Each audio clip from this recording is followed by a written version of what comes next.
प्रिय विद्यार्थियों, आज हम मानव शास्त्र के विषय क्षेत्र की चर्चा करेंगे।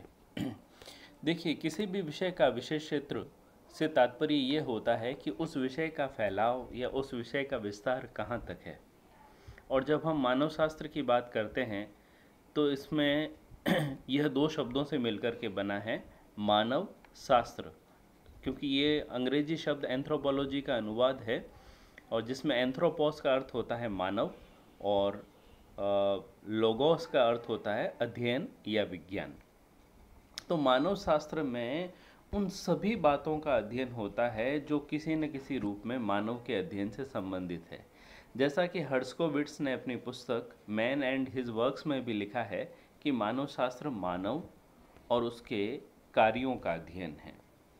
इससे आप अंदाज़ा लगा सकते हैं कि ये विषय कितना अधिक विस्तृत और कितना अधिक विशद रूप से फैला हुआ है।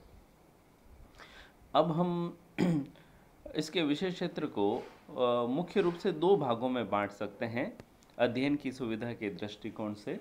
एक तो शारीरिक मानव शास्त्र और दूसरा सांस्कृतिक मानव शास्त्र।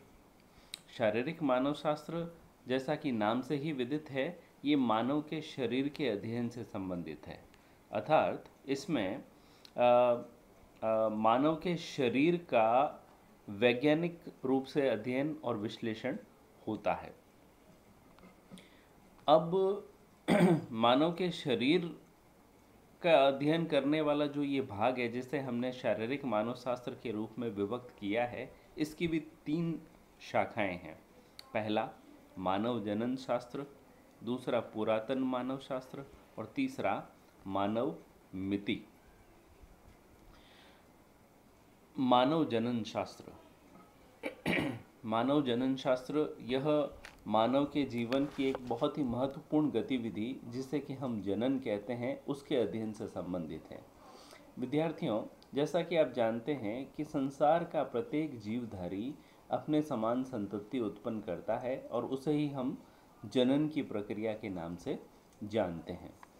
मानव के जनन के विषय में या जनन से संबंधित जो भी विशेषताएं हैं, उनका अध्ययन मानव जनन शास्त्र में होता है कि किस प्रकार माता पिता से संतानों में जो गुण हैं उनका आनुवंशिक तरीके से निर्धारण होता है, आनुवंशिक तरीके से फैलाव और विस्तार देखने को मिलता है। इन सभी का अध्ययन मानव जनन शास्त्र के अंतर्गत किया जाता है और यह भी देखा जाता है कि किस प्रकार माता पिता से संतान में गुणों का हस्तांतरण होते समय उन गुणों में किस प्रकार से परिवर्तन देखने को मिलते हैं, उसका अध्ययन भी मानव जनन शास्त्र के अंतर्गत होता है। इसी प्रकार से जो दूसरी शाखा है वह है पुरातन मानव शास्त्र। पुरातन का अर्थ होता है पुराना, यानी कि इस शाखा के अंतर्गत हम आदिकालीन मानवों का अध्ययन करते हैं। इनकी मानवों के ऐसे रूप जो कि आज से हजारों साल पहले इस सृष्टि पर उपस्थित थे, लेकिन अब उनका इस सृष्टि से लोप हो चुका है।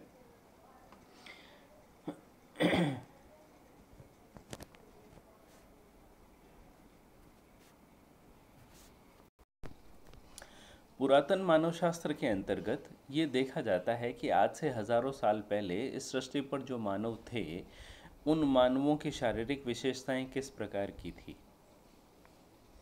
अब सबसे महत्वपूर्ण प्रश्न यहाँ यह उठता है कि जब हजारों साल पहले के जो मानव थे, उनकी शारीरिक विशेषताओं का आज हम अध्ययन किस प्रकार से करते हैं। तो मानव शास्त्र की यह वाली जो शाखा है, इसमें जीवाश्मों के अध्ययन के ऊपर अध्ययन किया जाता है, या जीवाश्म जिसे हम प्रस्तरीकृत मानव अस्थि पंजर के नाम से भी जानते हैं, उनके द्वारा मानव की शारीरिक संरचना को ज्ञात करने का प्रयास होता है। यह शाखा या इस शाखा का जो कार्य है वो बहुत ही कठिन और दुष्कर है। इसका सीधा सा कारण यही है कि आज बहुत ही कम संख्या में इस प्रकार के जीवाश्म उपस्थित हैं जो वास्तव में मानव की शारीरिक रचना के बारे में बिल्कुल सही जानकारी हमें दे सकें। इसलिए इस शाखा के द्वारा अध्ययन का कार्य बहुत ही अधिक कठिन और दुष्कर हो जाता है। फिर तीसरी शाखा आती है मानव मिति। मानव मिति इस शाखा के अंतर्गत मानव के शरीर के जो विशिष्ट शारीरिक लक्षण है, चाहे वो निश्चित शारीरिक लक्षण हो या अनिश्चित शारीरिक लक्षण हो, उन शारीरिक लक्षणों का मापन किया जाता है और तुलना करके यह जानने का प्रयास होता है कि किन प्रजातियों में मानव के जो शारीरिक लक्षण हैं वो किस प्रकार के होते हैं। यानी कि जो निश्चित शारीरिक लक्षण हैं, जैसे कि कद, खोपड़ी का घनत्व, जबड़े की बनावट, रक्त समूह इत्यादि, इन सभी का अध्ययन होता है। और इसी प्रकार से जो इस शाखा के अंतर्गत अनिश्चित शारीरिक लक्षणों का भी अध्ययन होता है, जैसे आँखों की बनावट, बालों की बनावट, त्वचा का रंग इत्यादि। इन सभी के बारे में अध्ययन करके तुलना करना मानव शास्त्र की इस शाखा का एक बहुत ही महत्वपूर्ण कार्य होता है। तो इस प्रकार से शारीरिक मानव शास्त्र की 3 शाखाओं की बात हमने की। इसी प्रकार से मानव शास्त्र का जो दूसरा भाग है उसे सांस्कृतिक मानव शास्त्र भी कहा जाता है और इस सांस्कृतिक मानव शास्त्र की भी 4 शाखाएं हैं। नंबर 1 पुरातत्व शास्त्र, दूसरी प्रजाति शास्त्र, तीसरा भाषा विज्ञान और चौथा सामाजिक मानव शास्त्र। अगर हम बात करें सबसे पहले सांस्कृतिक मानव शास्त्र की, तो सांस्कृतिक मानव शास्त्र में यह जो भाग है मानव शास्त्र का, इसमें सीधे तौर पर मानव के द्वारा किए जाने वाले समस्त कार्यों का अध्ययन होता है। क्योंकि शारीरिक विशेषताओं का अध्ययन हमने शारीरिक मानव शास्त्र में कर लिया, तो इस पार्ट में मानव के द्वारा एक सामाजिक प्राणी के रूप में जो भी कार्य किए जाते हैं, समाज में रहते हुए अपने और अपने परिवार की आवश्यकताओं की पूर्ति के निमित्त जितने भी प्रकार के कार्य किए जाते हैं और उनसे जो निर्मित होने वाली व्यवस्थाएं हैं, उन सभी का अध्ययन इस सांस्कृतिक मानव शास्त्र में होता है। सांस्कृतिक मानव शास्त्र की जो प्रथम शाखा है पुरातत्व शास्त्र, यह भी यानी कि पुराने से संबंधित है। जिस प्रकार से हमने पुरातन मानव शास्त्र में आज से हजारों वर्ष पहले के जो मानव थे उनकी शारीरिक रचना का अध्ययन किया था, उसी प्रकार से इस पुरातत्व शास्त्र में हम आज से हजारों साल पहले इस सृष्टि पर मौजूद मानव संस्कृतियों का अध्ययन करते हैं। इसमें भी खुदाई का सहारा लिया जाता है और खुदाई के द्वारा जो विभिन्न प्रकार की वस्तुएं प्राप्त होती हैं, जैसे आपने लोअर क्लासेस में पढ़ा होगा सिंधु घाटी सभ्यता, मोहनजोदड़ो इत्यादि, इनमें खुदाई के द्वारा बहुत सारी वस्तुएं प्राप्त होती है। उन वस्तुओं के आधार पर यह अनुमान लगाया जाता है कि पुराने मानवों की संस्कृति किस प्रकार की थी। जैसे कि अगर मान लीजिए कोई मूर्ति प्राप्त होती है, तो हम ये अंदाज़ा लगा सकते हैं कि वो एक धर्म प्रधान संस्कृति रही होगी। इसी प्रकार से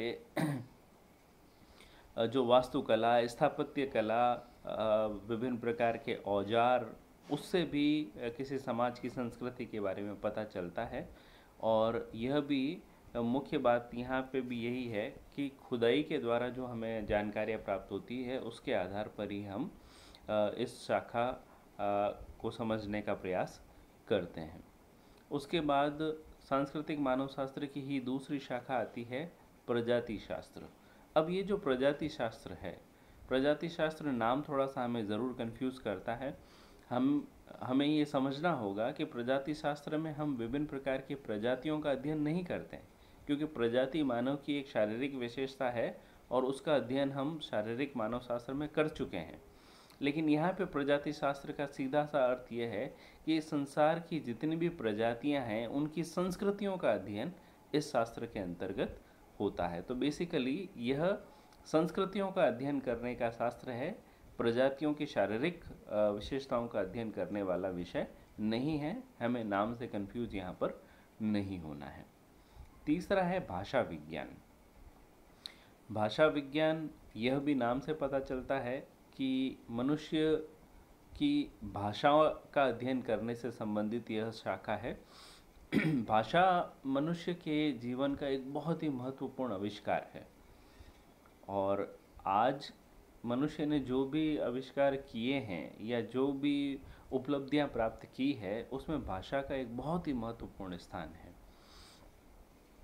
पूरे विश्व में मानव के द्वारा बोली जाने वाली कितनी प्रकार की भाषाएं हैं, उनकी व्याकरणीय संरचना किस प्रकार की है, विभिन्न प्रकार की भाषाओं में क्या क्या समानताएं और भिन्नताएं हैं, उन सभी का वैज्ञानिक अध्ययन भाषा विज्ञान के अंतर्गत किया जाता है। भाषा मनुष्य के जीवन में इसलिए भी अपना महत्वपूर्ण प्रभाव रखती है क्योंकि भाषा के माध्यम से ही व्यक्ति संस्कृति का हस्तांतरण करता है। अपने आने वाली पीढ़ियों में जो भी अर्जित एक व्यक्ति ने किया है, वो हस्तांतरित करने का जो जरिया है वो किसी न किसी रूप में भाषा है। तो भाषा एक बहुत ही महत्वपूर्ण एक प्रतीक है जो कि मनुष्य को आने वाली पीढ़ियों के बारे में या मनुष्य की आने वाली पीढ़ियों को विभिन्न प्रकार की जानकारियाँ सहज रूप में उपलब्ध कराने में सहायक सिद्ध होती हैं। उसके बाद में चौथी शाखा है सामाजिक मानव शास्त्र। सामाजिक मानव शास्त्र यह मानव के सामाजिक जीवन का अध्ययन करने वाली शाखा है, यानी कि किस प्रकार से मानव के समाज निर्मित होते हैं, उन समाजों में किस प्रकार की व्यवस्थाएं रहती है, किस प्रकार से मनुष्य विभिन्न प्रकार के समूह निर्मित करता है, किस प्रकार से विभिन्न प्रकार की समितियों का वो निर्माण करता है, किस प्रकार के समुदाय निर्मित होते हैं एवं विभिन्न प्रकार की संस्थाओं के माध्यम से मनुष्य का जीवन किस प्रकार से संचालित होता है।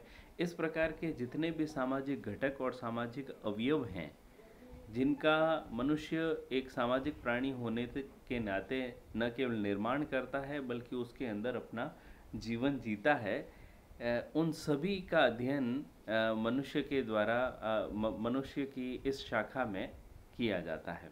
तो सामाजिक मानव शास्त्र जो कुछ भी बातें हम समाज शास्त्र में बेसिकली पढ़ते हैं, वही सब कुछ आता है सामाजिक मानव शास्त्र के अंतर्गत।